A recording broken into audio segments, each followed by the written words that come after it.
안녕하세요. 축구토토 승무패 68회차 진행해 보도록 하겠습니다. 그럼 첫 번째 경기부터 진행해 보도록 하겠습니다. 첫 번째 경기는 대한민국 대 이라크의 경기입니다. 먼저 대한민국부터 살펴보겠습니다. 지난 요르단 원정에서 좋은 경기력으로 2대0 완승을 거둔 대한민국입니다. 손흥민에 이어 황희찬도 지난 경기 부상으로 빠지면서 이번 경기 출전이 불가능하지만 지난 경기 대체적으로 들어왔던 배준호 선수가 좋은 모습을 보였기 때문에 큰 걱정은 없어 보입니다. 다음 이라크입니다. 지난 경기 팔레스타인을 홈으로 불러들여 1대0 승리를 거둔 이라크입니다. 최근 3경기에서 실점이 없습니다. 신체적인 능력이 좋고 아시안컵 때와 라인업이 큰 변화가 없는 만큼 조직력 역시 뛰어난 팀 중 하나입니다. 수비적인 스탠스를 취할 가능성이 높아 보이는 이라크입니다. 두 팀 정리해 보겠습니다. 이라크가 좋은 분위기를 보이고 있다는 점에서 무승부 가능성도 예상해 보겠습니다. 다만 한국이 전력이 앞서고 있고 홈 어드밴티지를 활용해 승리를 거둘 수 있다고 보여집니다. 이번 경기 한국의 승무로 예상해 보도록 하겠습니다. 두 번째 경기입니다. 중국 대 인도네시아의 경기인데요. 먼저 중국부터 살펴보겠습니다.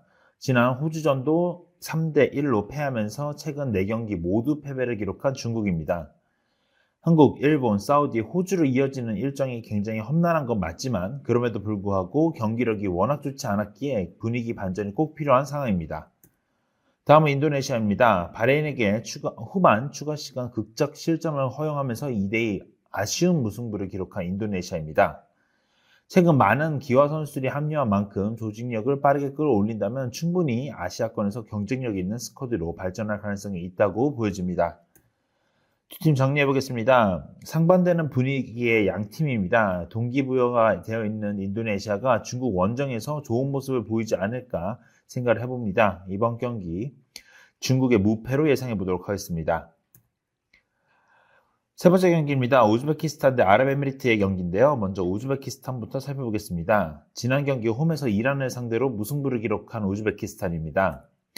신체적인 능력이 좋은 선수들이 많은 만큼 이점을 살려서 최근 좋은 경기력을 보여주고 있습니다. 다음은 아랍에미리트입니다. 북한과의 경기에서 막판 실점을 허용하며 무승부를 기록한 벤투의 아랍에미리트입니다. 험난한 3연전에서 나쁘지 않은 결과를 가져온 만큼 월드컵 진출을 위해서 이길 경기들은 확실하게 승리하는 것이 필요해 보이는 UAE입니다.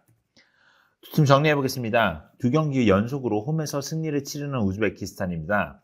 이점과 최근 흐름을 살린다면 좋은 결과를 가져올 수 있다고 보여집니다.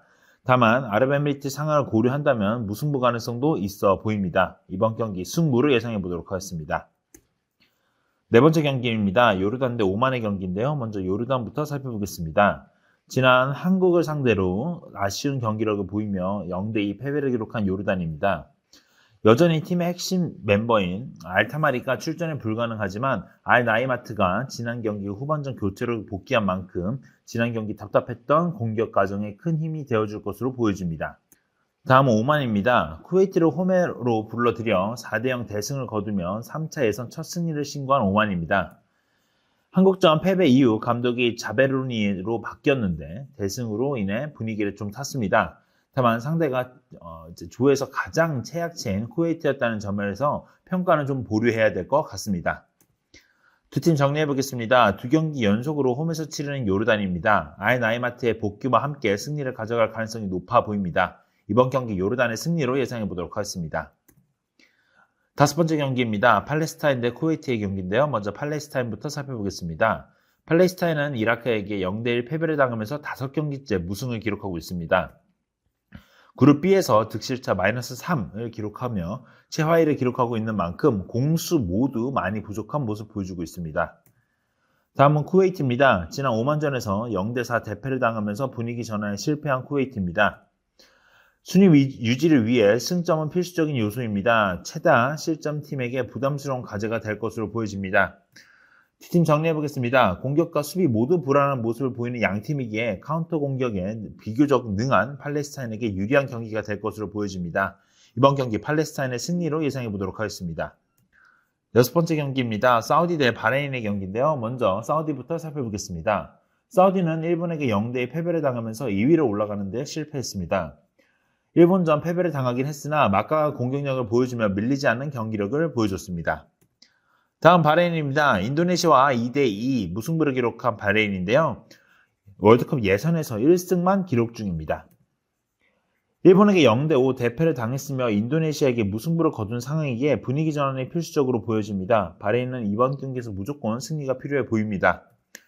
두 팀 정리해 보겠습니다. 사우디의 꾸준한 공격을 7실점한 바레인의 수비가 막아내기는 쉽지 않아 보입니다. 사우디 전력이 더 우위로 보여지기도 하고요. 그렇기 때문에 이번 경기 사우디의 승리로 예상해 보도록 하겠습니다. 7번째 경기입니다. 리투아니아 대 루마니아 경기인데요. 먼저 리투아니아부터 살펴보겠습니다. 3경기 전패를 기록하며 조 최하위를 기록 중인 리투아니아입니다. 3경기 1득점 6실점을 기록할 정도로 공격과 수비가 불안합니다. 코소보전에서 개선된 듯 하나 약팀과의 경기였던 만큼 큰 변화를 기대하기는 좀 어려워 보입니다. 다음은 루마니아입니다. 3경기 전승을 기록하며 조 최상위를 기록 중인 루마니아입니다.